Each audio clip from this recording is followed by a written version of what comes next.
السلام عليكم ورحمة الله وبركاته. قبل تعالي دعوتك.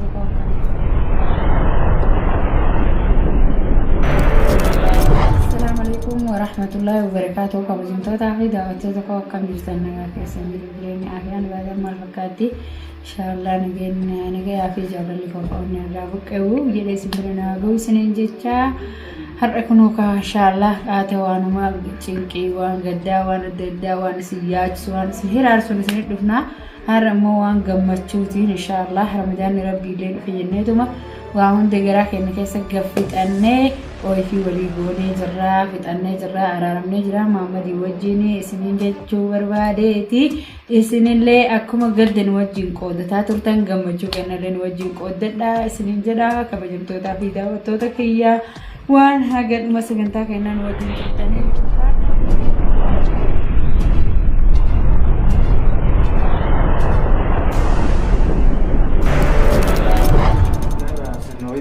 بيتنا بقى سرنا سني ما قلت تفاجئ يعني سو سني تفاجئ لا لا تمني أنا نقول يا جستار سرنا سنة ما إن شاء الله تي ياتي جبت أنت وستما ليك ما ليك هاي أنت ما لقون أنت تيجي وان إنسان جرانين رادة بينا هاي ورمان جرا السلام عليكم. وعليكم السلام ورحمة الله وبركاته. جدا زين تاجي سما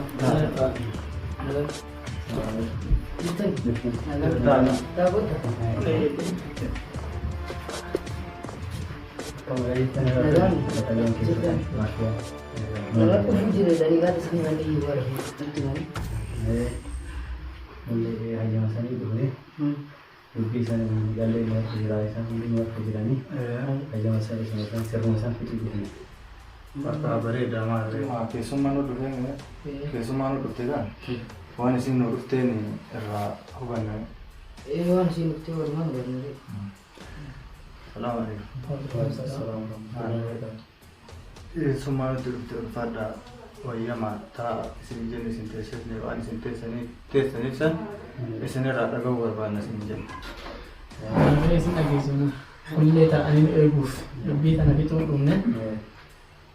Kanaafuu amma wanti nu gochuu qabnu waan jirtu karaa jirtu dhageenyeemi waan gama kennaa harkaa qabna jennaan gama kennaan dubbiin mucaalleen deebi'ee nu harka jira isinillee waan isin harka jirtu nu beektanii walumaan beenna araaraaf deemna waan akkanaatiin ta'e isaaniitti nurraa hodhaa jennaan.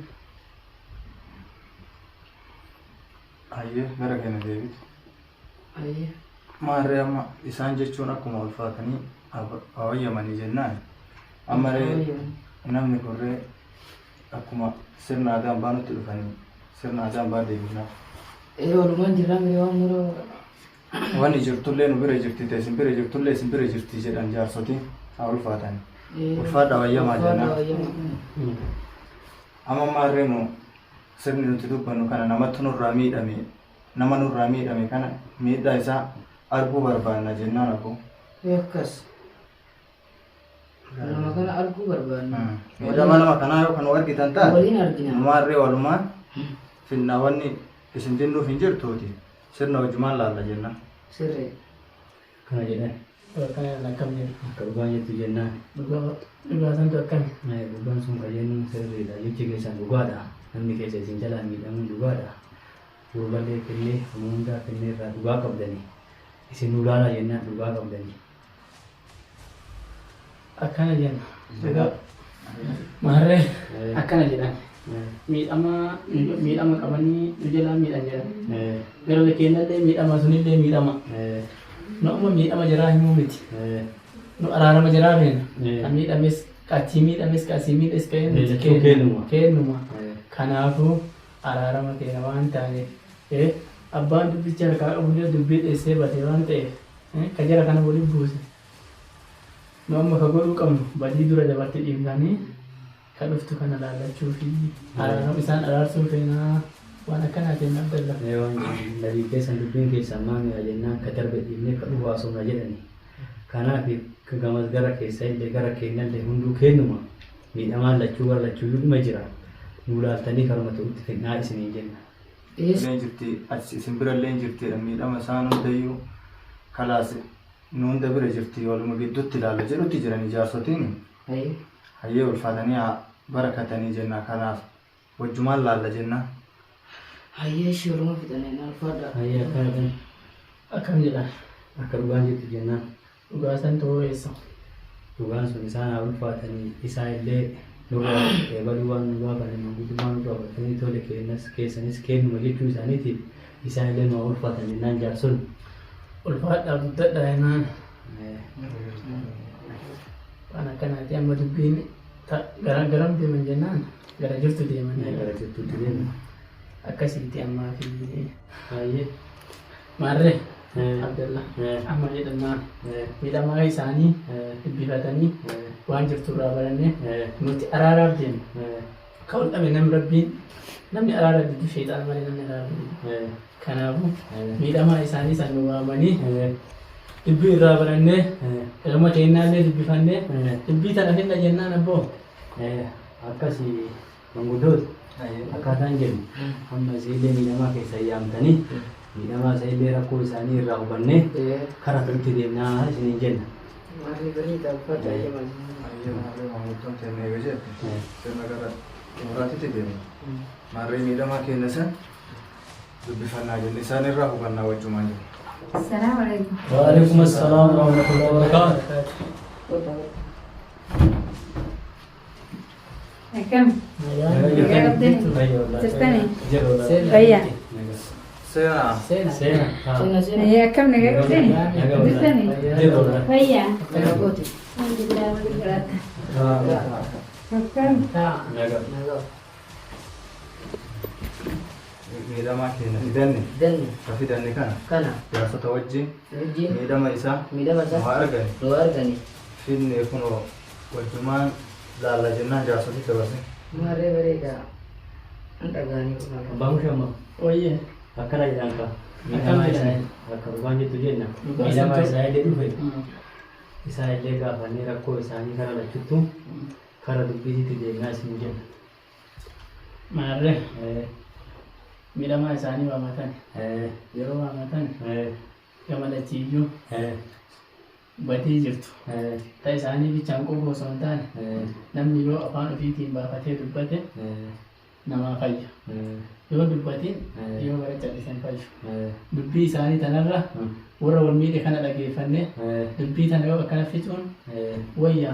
Kanaafuu amma gara isaanii dabarsinee jaarsonni miidhamaa gara isaanii kana nu dubbisanii waan irra qullaban waa hundanumaa ibsanii jechuu barbaade. Jecha dhugaa dubbiin teessani sirriidha eegamee ammallee dhufan isaan illee waan isaan dubbatan gaafannee waan isaan biyyaanfatan rakkoo isaanii hunda maa irraa akka hodhaman kana nu himanii kara tokkotti deemnaa isin jedha abbaa awwal. Hayyee. Abbaa Kadir gara keenya deebiti. maarree Jechuun isaanii akkuma akkuma maarree amma sirna gara xumuraatti irra geenne inshaallah geenye amma wajjumaan wajjumaan waan isaa miidhamaa keenya kunillee haa dubbatan haa dubbatan. isaanumarraa wajjin dhageenyaa jenna. Maarree bareeda isaanillee miidhaa isaanii haa himatanii. Diddima dubbadha malee miidhaa isaanii tana garaallee hin danda'u. Hayyee. Haa taatu jaarsoti waan ulfaate maraa jaarsota man namaa laala. Dhugaa Kanaafuu wajjumaan laala isiniin jenna. akka ta'e rakkate na beeka. Maal godhanii miti jaarsota araaruma wayii. Maarree akkana jedhan amma gara nyaattoo kanaa dubbiin sun akka nurra bultee jedhanii gara nyaattoo dubbatan isaan. Gara nyaattoo isaanii kanallee gannuu liqimsaa jennaan. Kanaafuu waa hundaanutu harkaa qaba. Walumaan finna dubbii nurraa akkaan dheeressina. Gara nyaattoo teessanillee namaa fi miti rabbii jedha. Irra nu taraa jennaani. Kanaaf amma gara isaanii deebine mee namni miidhame san illee nu barsiisa. Hayyee jedha. Miidhamellee kunoo dhufee kama isin argitan kana Kana miidhama isaanii isaanirraa dhageenna. dhageenya. Wajjumaan dhageenna. Wajjumaan dhageenya. Isiniin jenna. Hayyamma maarree isaanirraa dhageenna. Biyyi isinii kennitu. Galatooma. Kabajama sirriirraa haa turtu. namni miidhame nama lama beektaa? Namni lameen miidhame suni Yusufii fi Miciruu tana jechuudha. Moromtittii baale. Miidhamni isii immoo kan Yusufillee haa hanqatu garuu dubartiidha. Akka dubartoonni isiitti guyyaa qabeessanitti toomee miidhaa guddaa irra geesse. Alhamdulillah xiqqaaf akka mallattuu harkaa baateeti jirti. Rabbiin isii baasee jira. Taani kaamee isima afaan masii irraa yoo dhageettanii wayyu. Wayya abbaan afaan ofiitiin hojjooyi. Ani jecha wanni an barbaadu amma wanni isa naa gaafattanii sababa inni irratti na hidhee ani irra tume kan sababni maali kanuma. Tokkoffaan sababa waa'ee maaliif akkana qabee na hidhee na tume jechuudha. Mucaa tokko dhabame sababa inni afaan sababeeffachaa jechuudha afaaniin kan inni jiru kaa gammaallee hin beekame mucaa tokko dhabame mucaa dhabame san isiitu dhahee jedhee qabeetiif isii tume inni. Tamam isiin ammoo mucaa san namni illee gaafannee maanguddoon illee gaafannee addallee gaafannee mucaa san hin dhoofne jettee isiin. Isiin hin dhoofne. Hin dhoofne illee irraallee quban qabuu ifaan bilisatti jetti. Tamam inni isima dhahee jedhee yaa gammaallee. Amma eeggadda immoo gaafa Yusuf qabee isa tumu san inni maal jedhe rahmatu na isinitti na bitee dhahee jira na dhoosisee iyyuu jedhee himate. Jedhee hime jechuudha. Muddamarraa jechuu danda'a namni ulee fi yookiin miidhama keessa jiru cinqamee waan arge laafuu danda'a mire sunillee dubbii fudhatama qabdu waan hin ta'iniif amma jaarsota eeggatte gaafii nu gaafattee fi Yusufii fi ana jechuu isiin gaafa san hin jirtu. Gaafii nu gaafatan san irratti nuti maal barbaannaa nuti hayti mucaa dura dhabeetis ol bahu. Namni Yusufitti isa bitee Yusufiin akkasitti dhiiga keessaa gannaqee yookiin bishaan hunda mataa itti gannaqee akkasitti ammaa keessatti Yusufiin sababni itti darare maal akka ta'e kanuma qofa haqa isa hayittatuun qofti olaa baatu barbaanna achi booda roifiin tarabbiitii ofii walii goona uummata akka rakkoon qabu obboleessa kennaa nama waliin nyaannee dhugaa turre halagaa miti jechuu barbaadeeti akkasii kanuma ta'inatan dure. Jedharree kun waan dhageettani. Amma akka gamaatti deema. Ka jennu sirriidha isaan illee himatanii rakkoo isaanii rakkoo hiikamee tumamee sababa namaatiif miidhaa guddaa dararaa guddaa narra ga'ee jedhan sirriidha irra ga'eera. Kanallee ilaallaa fi gama keenyallee immoo amma isaan himataniiru. Gama kanallee immoo isaan illee waan himatan dhageenyaa jenna ka achii dubbii kana lamaan duraallee kara ta'utti finna. Isallee waama. Isallee waama inni illee waan himatu qabaa mire sababii tana sababuma irra wal dhabantu jira. Isallee as nuti isa akkuma isaaf inni kanatti nu gaafadha haala jiru maraa irraa ibsa. Dubbii gara jettu itti deemna. Amma immoo wanti biraa immoo ka isaan ka isin akka jira wanti irraa fatan jira. Dubbiin egeree waan nuti jira. Wanti duuba si jala Wanni achi keessatti miidhagina. Yaada geessitta wanti keessi miidha. Laa wanni biraa hin jiru ani kanuma bakka sababuma inni irratti qabee ani mucaa san sababa ani irraa kafalachuu barbaadee yookaan yoo dubbanne mana akka kiyyatti garuu eega namni walitti naqabee dhiisi waan kana illee isinillee dhuftan jecha kanumaaf isinumaa jecha waan mara dhiisna kaanillee rakkoo waa jecha dhiisna kanuma nu gaafadhaan. Haala qommaan dubbatti kolbaatu barbaadna. Ulfaadhu guddadhannaa. Namni yoo akkana beeke bareeda. Maarree miidhaa isiin himatte waan isiin himatte waliin dhageenye jirra. Waan miidhee akkana na miidhe waan irra na miidhe bichaa naa gaafadha. Sababii itti na hidhe. Kanaafi akkam jenna. Kanumaan jettu jennaan. Kanaafuu waan nu gaafatame kana yakkamaa kennarraa barannannaa. Kennas dhufanii dubbii jechuudha isaanii dhageenye kagamallee dhageenye kara itti ilaalaa jiru. Sababbii inni irratti tumee itti garamee itti tumeef maal akka ta'e sadeen gaafanna. Isaan fayyeessu ni argina.